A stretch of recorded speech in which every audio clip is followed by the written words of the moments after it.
गुजरात विधानसभा चुनाव के पहले चरण के लिए मतदान का जनता बेसब्री से इंतजार कर रही है। कल गुजरात में पहले चरण के लिए वोटिंग होगी। पहले चरण में दक्षिण गुजरात, सौराष्ट्र, कच्छ क्षेत्र की सीटों पर वोटिंग होनी है और इस प्रथम चरण की 89 सीटों पर कुल 788 उम्मीदवार मैदान में हैं। इस चरण में गुजरात के मुख्यमंत्री भूपेंद्र पटेल और आम आदमी पार्टी के सीएम कैंडिडेट इसुदान गढ़वी समेत कई दिग्गज अपनी किस्मत आजमा रहे हैं। गुजरात के चुनावों में आम आदमी पार्टी की एंट्री के बाद से ही राज्य के सियासी हालात काफी बदले हुए हैं।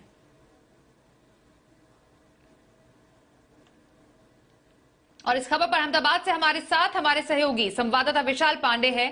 विशाल, पहले से ही आप गुजरात के विधानसभा चुनावों पर लगातार रिपोर्टिंग कर रहे हैं, हम तक ताजा तस्वीर पहुंचा रहे हैं। मैं आपकी नजर से समझना चाहती हूं कि इस बार के गुजरात विधानसभा चुनाव कितने अलग आपको नजर आ रहे हैं। जिस तरीके से एक तीसरी पार्टी खड़ी हुई है जो अपना दावा मजबूती से सामने रख रही है, आम आदमी पार्टी, बीजेपी जो है वो अपना गढ़ बचाने में लगी हुई है, उसको पूरा यकीन है कि एक बार फिर से वो आएगी गुजरात में। वहीं कांग्रेस अपनी साख बचाने पर लगी हुई है। इस बार का जो ये चुनावी रण है कितना अलग है और क्या आपको इस बार जनता में एक्साइटमेंट नजर आ रहा है? देखिए, इस बार का चुनाव काफी ठंडा चुनाव कहा जा सकता है। हालांकि पिछले 2 दिनों में जो चुनावी बयानबाजियां हुई हैं उससे इस चुनाव की गर्मी थोड़ी बढ़ी है। लेकिन मैंने 2017 का भी गुजरात विधानसभा चुनाव कवर किया था। उस समय जितना माहौल यहां पर और जो तैयारी यहां पर सभी पार्टियों की तरफ से दिखती थी, कुछ उतनी तैयारी इस बार नहीं दिखाई दे रही है।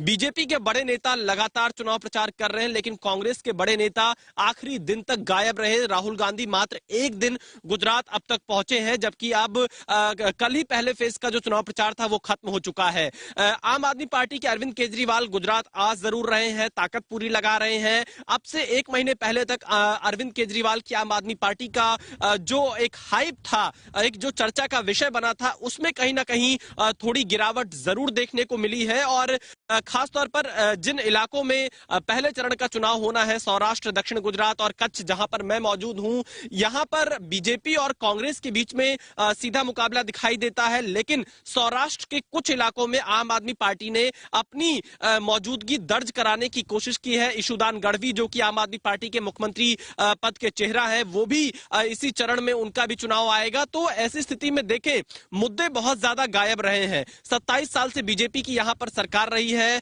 यहां पर अगर आप सबसे बड़ा मुद्दा देखेंगे तो वो मोदी ही नजर आते हैं। या तो यहां पर मोदी के पक्ष में लोग नजर आएंगे या मोदी के खिलाफ नजर आएंगे। तो कुल मिलाकर अगर आप देखेंगे तो बीजेपी ने नरेंद्र मोदी के चेहरे को आगे करके यह पूरा चुनाव लड़ा है और प्रधानमंत्री नरेंद्र मोदी ने 1-2 नहीं, कई चुनावी रैलियां की हैं, रोड शो किया है और तमाम जगहों पर प्रचार किया है। वहीं दूसरी तरफ कांग्रेस के बड़े नेता पूरी तरह से गायब रहे, यानी स्थानीय स्तर पर कांग्रेस ने यह चुनाव छोड़ रखा है। अरविंद केजरीवाल ताकत जरूर लगा रहे हैं, लेकिन नुकसान वो कांग्रेस को ज्यादा कर रहे हैं या बीजेपी को, ये चुनाव के नतीजे आने के बाद ज्यादा साफ हो जाएंगे। लेकिन फिलहाल ये चुनाव त्रिकोणीय यहां पर कुछ इलाकों में है, कुछ इलाकों में सीधा मुकाबला बीजेपी और कांग्रेस के बीच में है।